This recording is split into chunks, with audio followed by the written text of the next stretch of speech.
Top quality और consistent performance के लिए सिर्फ सिल्वर पंप नाम याद रखना। બધા લોકોને એમ છે કે અહિંસા પરમો ધર્મ, એટલે હિન્દુસ્તાનના લોકો અહિંસામાં જ માને છે, પણ આ લોકો મોદી સાહેબને ઓળખતા નથી. મોદી સાહેબ વિશે જો બે વાક્યમાં કહેવું હોય તો આમ કહી શકાય કે એ ગમે તે ચાલ ચાલે, શક્ય છે કે મામા સક્કુની ચાલ ચાલે, છોડ ભગવો, ઉઠાવ બંદૂક જોટો, એ લોહીના લાલ રંગ વગર નહીં માને.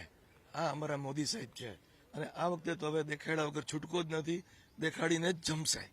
પહલગામમાં થયેલ આતંકી હુમલા બાદ ભારતે જડબાતોડ જવાબ આપવાની શરૂઆત કરી ચૂક્યું છે. મોડી રાત્રે પાકિસ્તાનના 9 સ્થળો પર એર સ્ટ્રાઇક કરવામાં આવી છે અને 50થી વધુ આતંકીઓ માર્યા ગયાનો પણ સમાચાર સામે આવી રહ્યા છે. રાજકોટ વાસીઓમાં અનેરો જોશ જોવા મળી રહ્યો છે અને આ ઓપરેશનનું નામ આપવામાં આવ્યું છે ઓપરેશન સિંદૂર, કારણ કે જે બહેનોને જીવતી રાખવામાં આવી હતી અને તેને કહ્યું હતું કે જા મોદીને કહી દેજો, અને આ જ મોદીએ જવાબ આપ્યો છે. સૌ પ્રથમ રાજકોટ વાસીઓ સાથે મળીને આપણે બોલશું ભારત માતા કી વંદે વંદે. જે રીતે રાજકોટ વાસીઓનો જોશ જોવા મળી રહ્યો છે, આપણે વાત કરીએ તેમની સાથે. પહેલગામમાં આતંકી હુમલો થયો, બહેનોને જીવતી રાખી, અને આજે એ જ બહેનોનો ભાઈ એટલે કે મોદીએ જે રીતે જવાબ આપ્યો, શું કહેશો આ ભારતીય સેના વિશે અને પ્રધાનમંત્રીની કામગીરી વિશે? ખરેખર બહુ ખરાબ કૃત્ય કહેવાય. આવું કૃત્ય માનવ દ્રષ્ટિએ બહુ જ ખરાબ કહેવાય. જો એ વાતથી ન માને તો એને આવી રીતે જડબાતોબ જવાબ આપવો પડે, અને જે અત્યારે આપ્યો છે તો યુદ્ધ એ શાંતિનું નિયમ નથી, પણ જો ન માને તો એ બધું કરવું પડે છે.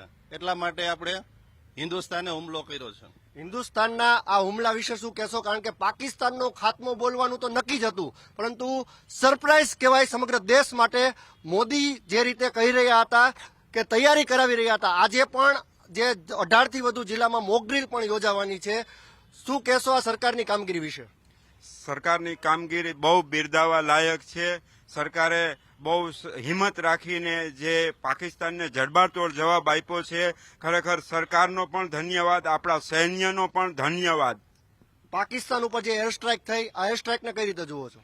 મોદી હે તો મુમકિન હે. એસ જયશંકરજી, ડોભાલજી જેવા તત્વચિંતકો અને દેશ હિતના જેને રાષ્ટ્ર માટે સમર્પિત જીવન કરી દીધું છે, એવા વિરલાઓ જયારે શાસન કરી રહ્યા ત્યારે પહેલી વખત એવો અહેસાસ થાય છે કે આ દેશના વડાપ્રધાન આવા ગૌરવશીલ વડાપ્રધાન હોવા જોઈએ કે દેશનું દુઃખ એ પોતાનું દુઃખ માનતા હોય અને રાત દિવસ દેશ માટે મથતા હોય, અને પાકિસ્તાનને જડબાતોડ જવાબ દેવા માટે એક મોદી પાસે જે શક્તિ છે કે જે તેને પરાસ્ત કરવા માંગે છે. ભલે ધીમી ગતિએ રાહ જોવી પડે આપણે કે યુદ્ધ ક્યારે થશે, પણ આ યુદ્ધ એવું થશે કે અકલ્પનીય હશે, કે આ સજા એવી હશે કે તમે પણ યાદ કરશો કે ભવિષ્યમાં પાકિસ્તાન ભારત સામે જોઈ પણ નહીં શકે. આજે વિધવા જો બહેનો થઈ છે એનો નિશાસો લાગેલો છે, અને એ નિશાસાના રૂપમાં મોદી એનો ભાઈ તરીકે આવ્યા છે, અને આજે દેશની અંદર આવા જ શાસકની જરૂર હતી. વર્ષો પહેલા જો ભારતમાં ભાજપ સરકાર હોત અને મોદીજીની સરકાર હોત તો આ પ્રશ્ન પણ ન બન્યો હોત. વારંવાર છાસવારે હુમલા જે પાકિસ્તાન કરી રહ્યું છે તેની સામે જડબાતોબ જવાબ દીધો છે, એનો ખૂબ ગૌરવ છે અમને. અને આ સેના ઉપર પણ અમને એટલું બધું ગૌરવ છે કે આ સેનાને જયારે છૂટ આપવામાં આવી છે,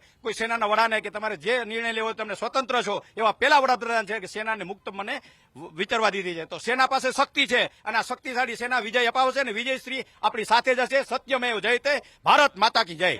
પાકિસ્તાન પર હુમલાની શરૂઆત થઈ ચૂકી છે. આ હુમલાને કઈ રીતે જુઓ છો? જે રીતે પહલગામમાં આતંકી હુમલો થયો, 27થી 28 નિર્દોષ લોકોના જીવ પણ ગયા. આ હુમલો રહ્યો એક છે ને ઇન્ડિયાના પબ્લિકના હિતમાં છે, અને મોદી સાહેબે બહુ મોટું એવું કામ કર્યું છે કે જે પહેલા વડાપ્રધાન હોય મોદી સાહેબ. જય હિન્દ, જય ભારત. કઈ રીતે જુઓ છો આ ઘટનાને? સારી રીતે જોઈએ છે. જે રીતે જોશ હાઈ છે લોકોનો, બહેનો આપણી સાથે જોડાયા છે. જે રીતે પાકિસ્તાન ઉપર ગત રાત્રે જ હુમલો કરી દેવામાં આવ્યો, કઈ રીતે જુઓ છો આ ઘટનાને? સારી રીતે હુમલા કર્યો, સારી રીતે જોઈ. તમે તૈયાર છો દેશને સાથ આપવા માટે? હા, તૈયાર છે. કાલ સવારે અહીંયા પણ હુમલો થાય, દુશ્મન દેશનું વિમાન કદાચ ઘૂસી પણ જાય, તૈયાર છો હુમલો માટે? હા, તૈયાર છીએ. ને મોદી સાહેબ જે કરે છે એ બરોબર જ કરે છે. નિર્દોષ મહિલાને આજે આવું કર્યું છે, વિધવા કરી છે, એ માટે અમે તૈયાર છીએ, અને પાકિસ્તાનને જવાબ આપવો જ જોઈએ. સરકાર કહેશે તમામ જે નિયમો છે એની ઉપર ધ્યાન આપશો? હા, ચોક્કસ ધ્યાન આપશું. જે રીતે રાજકોટની જનતા કહી રહી છે, ચોક્કસથી સરકારને અમે સપોર્ટ કરશું. અને જે રીતે પહેલગામમાં આતંકી હુમલો થયો, બહેનોને વિધવા કરવામાં આવી, અને ત્યારબાદ જ પ્રધાનમંત્રી મોદીએ નિર્ણય કર્યો હતો કે પાકિસ્તાનને જડબાતોડ જવાબ આપીશું જ, માટે જ નામ આપવામાં આવ્યું છે ઓપરેશન સિંદૂર, અને આ ઓપરેશન સિંદૂર હેઠળ 9 થી વધુ સ્થળોએ એર સ્ટ્રાઇક કરવામાં આવી અને 50 થી વધુ આતંકીઓને પણ માર્યા છે. હાલ તો અત્યારે દેશવાસીઓ કહી રહ્યા છે કે અમે સરકારના કોઈ પણ નિર્ણયની સાથે રહેશું અને જે કોઈ સરકાર નિર્દેશ આપશે તેનું પાલન પણ કરીશું. કેમેરા પર્સન અભય ત્રિવેદી સાથે ઋષિ દવે, ન્યૂઝ કેપિટલ, રાજકોટ.